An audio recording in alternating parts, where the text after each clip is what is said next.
नूतन विद्यालय शिक्षण संस्था संचालित श्रीमती लक्ष्मीबाई लालजीरामजी नूतन कन्या प्रशाला व श्रीमती तेजीबाई कन्हैयालाल अग्रवाल उच्च माध्यमिक विभाग वार्षिक स्नेहसंमेलन अंतर्गत क्रीडा आणि सांस्कृतिक स्पर्धांचे बक्षीस वितरण। आजच्या कार्यक्रमाच्या प्रमुख पाहुण्या प्रशालेच्या माजी विद्यार्थिनी डॉक्टर रोहिणी देशपांडेताई यांची उपस्थिती होती। प्रशालेच्या वतीने आदरणीय डॉक्टर रोहिणी देशपांडेताई यांचा शाल, श्रीफळ, पुष्पहार, पुष्पगुच्छ, सन्मानचिन्ह आणि संस्थेची स्मरणिका देऊन त्यांचा सन्मान करण्यात आला। ऐकूयात आदरणीय रोहिणीताई यांनी विद्यार्थ्यांना केलेले अतिशय सुंदर शब्दामधील मार्गदर्शन। 10वी मध्ये खूप 95% पास होतात, तेच आयुष्यात यशस्वी होतात का? किंवा ज्यांना खूप बक्षिसं मिळतात तेच आयुष्यात यशस्वी होतात का? मुलींनो, आपल्याला जगात कसं वागायचंय, बाहेरच्या जगाशी आपला संबंध म्हणजे शाळेच्या सुरक्षित कवचातून आपण जेव्हा बाहेरच्या जगात वावरतो तेव्हा कसं वागायचं, बाहेरच्या दुष्टवृत्तींना कसं सामोरं जायचं हे जेव्हा आपण शिकतो तेव्हा आणि व्यावसायिक शिक्षण घेऊन आपण जे काही करतो त्यातच आपलं यश आहे। तर मला पालकांना सांगावंसं वाटतं की यशाचं मूल्यमापन तुम्ही टक्केवारीमध्ये नका करू। आपल्या पाल्याला एखाद्या वेगळ्या गोष्टीमध्ये इंटरेस्ट असेल, कुठल्या व्यवसायात इंटरेस्ट असेल तर त्याला ते करू द्या आणि तुमच्या ज्या इच्छा राहिलेल्या आहेत, असं सांगतात पालक मुलांना की मला डॉक्टर व्हायचं होतं, मला इंजिनियर व्हायचं होतं, पण मला होता आलं नाही, तू हो। कृपा करून अशा इच्छा आपल्या मुलांवर लादू नका। रोज आपल्या आई वडिलांना कमीत कमी आईशी तरी संवाद साधायचा की आज शाळेत काय झालं याची माहिती आईला द्यायची, आपल्या शिक्षकांविषयी माहिती आईला द्यायची, किंवा शाळेच्या बाहेर आपल्याला कोणी त्रास देत असेल ह्याची सगळी माहिती आपण आईला द्यायला पाहिजे। थोडक्यात आपण आईशी कमीत कमी आठवड्यात एकदा तरी सुसंवाद साधायला पाहिजे। आपण सगळ्या गोष्टी आईला सांगतो का? सांगायच्या।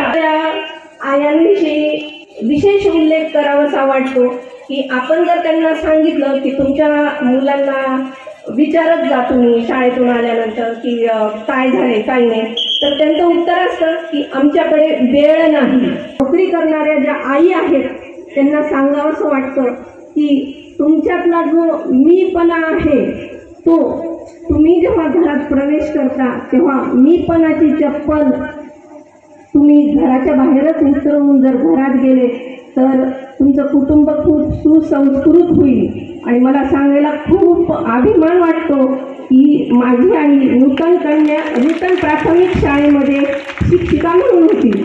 आम्ही 4 बहिणी होतो, पण माझ्या आईने वेळोवेळी आमच्याकडे लक्ष दिलं आणि आम्ही 4ही जणी चांगल्या सुशिक्षित, म्हणजे माझ्यापेक्षा लहान बहीण MSc BEd झाली, 3ऱ्या नंबरची बहीण सरकारी वकील आहे आणि 4थ्या नंबरची बहीण आज नूतन विद्यालयामध्येच लिपिक म्हणून कामाला आहे आणि आता आपल्या शिक्षण संस्थेत ते उपाध्यक्ष म्हणून आहेत।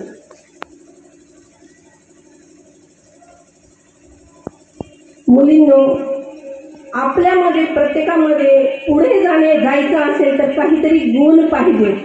असे काही गुण प्रत्येकामध्ये उपजत गुण असतात, पण काही गुण आपल्याला अंगीकारावे लागतात। अशा गुणामुळे आपलं जीवन समृद्ध होतं, आपल्याला लौकिक प्राप्त होतं आणि आपल्या आयुष्याला झळाळी निर्माण होते। असा महत्त्वाचा गुण म्हणजे शिस्त।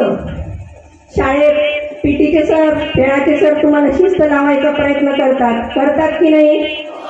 मग त्याचा तुम्हाला पुढील आयुष्यात खूप उपयोग होईल। ज्या आता 5वी 6वीच्या मुली आहेत त्यांना शिस्तीचं महत्त्व कळणार नाही, पण तुम्ही शिस्त अंगीकारायला शिका।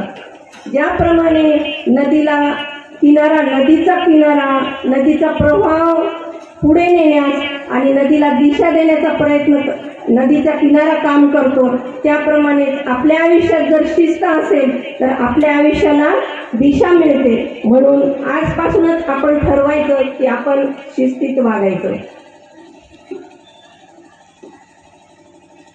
दुसरं मला महत्त्वाचं एक सांगायचंय की आपण आपल्या मैत्रिणीशी कंपेअर करणं टाळा।